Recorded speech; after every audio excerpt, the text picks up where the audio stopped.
Buen día para todos. Nosotras les vamos a exponer lo que es el estudio de caso único. Para esto vamos a utilizar nuestro tema de investigación, que es la ansiedad en psicólogos recién egresados que inician su práctica clínica. Nuestro grupo está conformado por Mayra Bravo, Ángela Díaz, Jessica Milena Moreno y quien les habla, María Alejandra Prieto. Entonces, para esto inicialmente generamos los antecedentes empíricos y conceptuales, donde encontramos uno de los informes más importantes publicados por la Organización Mundial de la Salud en el año 2022, quienes nos relatan que las tasas de ansiedad y depresión incrementaron en un 25% en el año de la pandemia, ¿sí? Durante el año de la pandemia. Este 25% se suma a los aproximadamente más de 1.000 millones de personas que ya padecían un trastorno mental. Son cifras que hay que tener presentes, así como los estudios realizados por diferentes instituciones, universidades, como es el caso de Guillermo y Vilches, que nos hablan acerca de los niveles de ansiedad en los estudiantes universitarios de la carrera de psicología y de otras carreras afines al área de la salud, ¿sí? Donde evidenciaron que las tasas de ansiedad incrementaban especialmente en los últimos semestres de la carrera. Por otro lado, otra de las variables importantes a tener presente es la incertidumbre frente al mercado laboral. De esto nos habla Araujo, contándonos un poco acerca de cómo los estudiantes universitarios empiezan a incrementar sus niveles de ansiedad en los últimos semestres por el tema de la oferta y la demanda laboral. Estas son algunas muy por encima de las muchas variables que nos llevaron a hacernos ciertas preguntas, ¿sí? Teniendo en cuenta que el trastorno de ansiedad es una de las patologías en términos de trastornos mentales con mayor prevalencia en Colombia, nosotras, y con todas las variables que les acabo de comentar, nos surge la idea de nuestro problema, nuestra pregunta de investigación, ¿sí? La cual es la ansiedad en los psicólogos recién egresados que inician su práctica clínica. El objetivo general de nuestra investigación es evaluar claramente los niveles de ansiedad en los psicólogos entre los años de 2020 y 2022 para quienes inician su práctica en el campo de la psicología clínica. Frente a esta investigación, nos planteamos diferentes hipótesis que nos podemos encontrar al final en los resultados, y es una de ellas que la ansiedad del psicólogo muy probablemente va a incrementar al momento de que inicie a atender a sus primeros pacientes. Otra de nuestras hipótesis es que de pronto por la inexperticia del psicólogo muchas distorsiones cognitivas empezarán a aparecer en el proceso de su inicio terapéutico.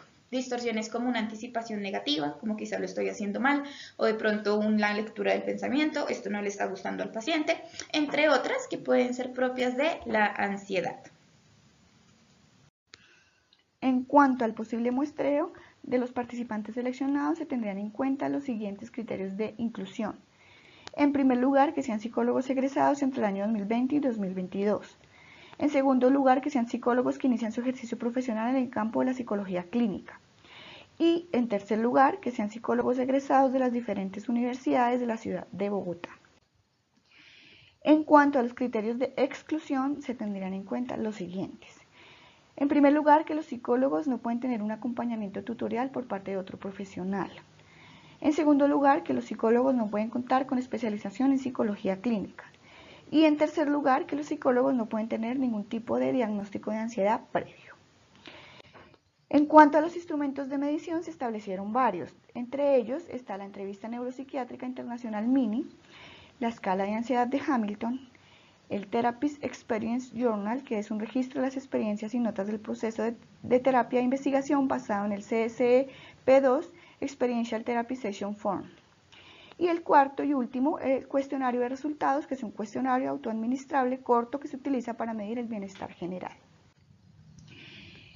Por último, en cuanto al procedimiento, se establece primeramente la línea base A, en donde los psicólogos recién egresados van a tener tres puntos importantes. En primer lugar, se va a describir las condiciones de ellos por medio de una entrevista semiestructurada. En segundo lugar, la aplicación de las pruebas psicológicas seleccionadas previamente mencionadas para el nivel de la ansiedad en los psicólogos. Y tercer lugar, el registro de la medición de los niveles de ansiedad ya propiamente dicho. Y como línea B se entiende en el procedimiento la introducción de condiciones experimentales. En este punto los psicólogos ya habrán iniciado el ejercicio de su práctica profesional en el campo de la psicología clínica. Posteriormente a ello se volverá a aplicar las pruebas psicológicas y se registrarán los niveles de ansiedad actuales en esta población. Bueno, en cuanto al diseño de la investigación, es un estudio de caso único. Estos estudian casos individuales de manera controlada. El objeto de estos es estudiar el cambio de una variable dependiente a partir de una variable independiente. La variable dependiente es la ansiedad del psicólogo recién egresado y la variable independiente es el inicio de la práctica en psicología clínica. Es muy importante tener en cuenta que los análisis en los estudios de caso único son intracaso y no entre caso, es decir, que no se va a comparar entre los participantes el rendimiento de las variables. Lo que se hace es ver el rendimiento de las variables a lo largo del tiempo y en diferentes condiciones.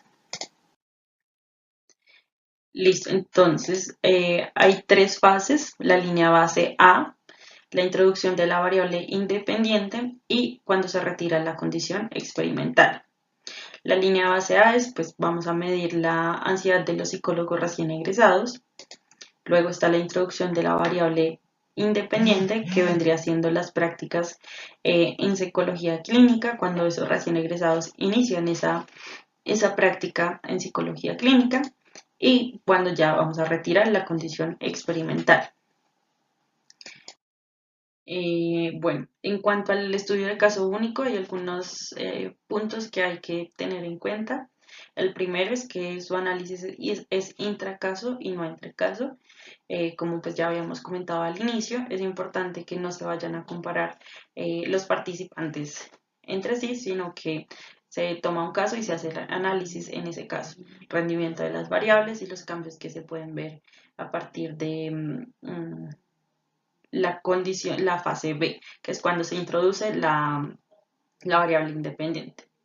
No puede tener más de 10 participantes. Igual estos 10 participantes no se van a comparar entre sí, cada uno tiene su análisis. Se debe medir el proceso mínimo 3 veces y se debe caracterizar al terapeuta. En relación a los análisis de datos, en términos generales, los resultados obtenidos posterior a la aplicación de la escala de ansiedad de Hamilton fueron los siguientes. Recordemos que esta prueba de escala de ansiedad de Hamilton mide síntomas relacionados pues, a la ansiedad, como son la tensión muscular, los síntomas somáticos perceptuales o sensoriales, el insomnio, el miedo excesivo que pueden llegar a presentar algunas personas, el estado de ánimo, la fluctuación o el cambio en ese estado de ánimo y la presión, que es esa preocupación excesiva frente a situaciones de la vida cotidiana. Bueno, y esta escala de ansiedad de Hamilton, recordemos que en relación a las puntuaciones totales que presenta la persona o que tiene como resultado, se clasifica su nivel de ansiedad. Entonces, si la persona puntúa igual o menor a 17, presenta una ansiedad leve. Si puntúa en total en el intervalo de 18 a 24 puntos, presenta una ansiedad media. Y si presenta una puntuación total de 24 a 30, pues ya estamos hablando de una ansiedad severa. Entonces, en términos generales, se presentaron pues 3 aplicaciones.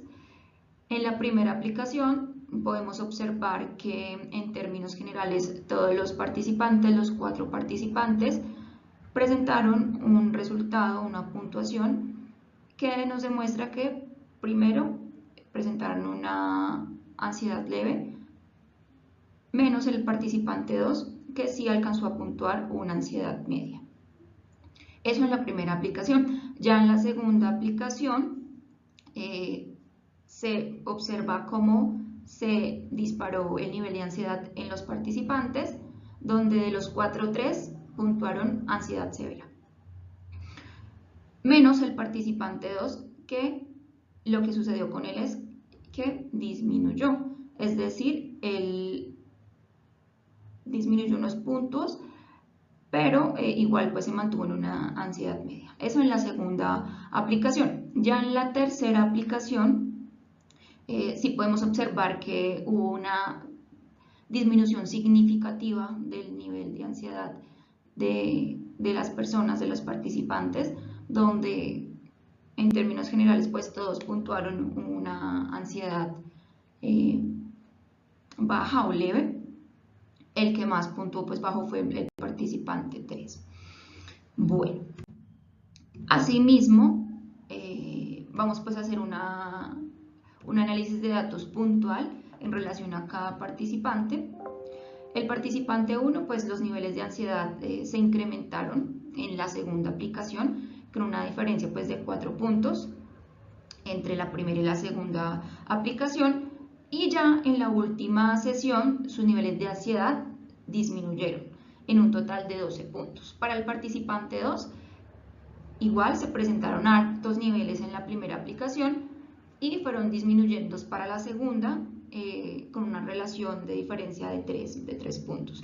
Ya para la última sesión, la tercera, en la aplicación de la prueba Hamilton, se pudo observar que esos niveles de ansiedad disminuyeron también en esa aplicación 7 puntos. Para el participante 3, veamos aquí pues que sus niveles de ansiedad se incrementaron en un total de 9 puntos en relación a la primera aplicación y la segunda aplicación. Y ya para la tercera sus niveles de ansiedad disminuyeron significativamente. Es, digamos, en este caso, el caso más significativo porque hubo un total de 17 puntos de diferencia, es decir, sus niveles de ansiedad bajaron bastante. Ya para el cuarto participante, sus niveles de ansiedad incrementaron en la segunda aplicación 10 puntos, igual que todos, se incrementó. Y ya pues para la última aplicación, la tercera, también pues hubo una disminución significativa de su ansiedad. Bueno, frente a las consideraciones éticas, entonces, primero se obtuvo que pues la observación cualitativa de lo que se pudo observar de los participantes, esas cosas que pues se observan pero pues no se pueden cuantificar, de igual forma dan información y hablan frente pues a esa relación que existe en la ansiedad, ¿no? Esa información clínica también pues es pertinente y nos ayuda a clarificar frente a el fenómeno pues de la ansiedad que se presenta en los participantes. Otra consideración ética importante a tener en cuenta es que los participantes de esta muestra presentaron diferentes tipos de ansiedad. Entonces es lo que se comentaba. Unos pueden presentar tensión muscular, otros pueden somatizar esa ansiedad frente a nivel de percepción, unos pueden presentar insomnio, otros pueden que no la presenten, niveles diferentes de miedos, su estado de ánimo, o pues pueden estar muy alegres o pueden estar muy tristes, y también pues esa presión, ¿no? La preocupación que pueden llegar a sentir excesiva frente a cosas o que ya sucedieron o cosas que no han pasado. Entonces, pues los participantes mostraron diferentes niveles de ansiedad y diferentes tipos de ansiedad. Otra consideración ética importante a tener en cuenta es que acá no se brindó el tiempo de formación adecuada a los evaluadores. Es decir, las personas que aplicaron estas pruebas, estos test, estos cuestionarios para poder medir la ansiedad, para poder evaluar la ansiedad, no contaban con esa calificación o con esa idoneidad, esa aptitud que se necesita para poder aplicar esta prueba o las pruebas que se realizaron para el estudio. Otra consideración ética importante a tener en cuenta es que no hubo medidas directas para el control de las variables en relación a los contextos laborales. Es decir, no se tuvo una forma adecuada para poder medir esas variables externas o esas variables que no se pueden controlar, como esa presión del jefe, de pronto algún tipo de acoso que la persona de pronto pudiera estar presentando, el clima laboral con sus compañeros, con sus pares. Entonces no hubo como esa medida directa o esa forma de poder pues controlar esa validez interna, ¿no? Frente pues a la presentación de esas variables externas que no son controlables. Gracias.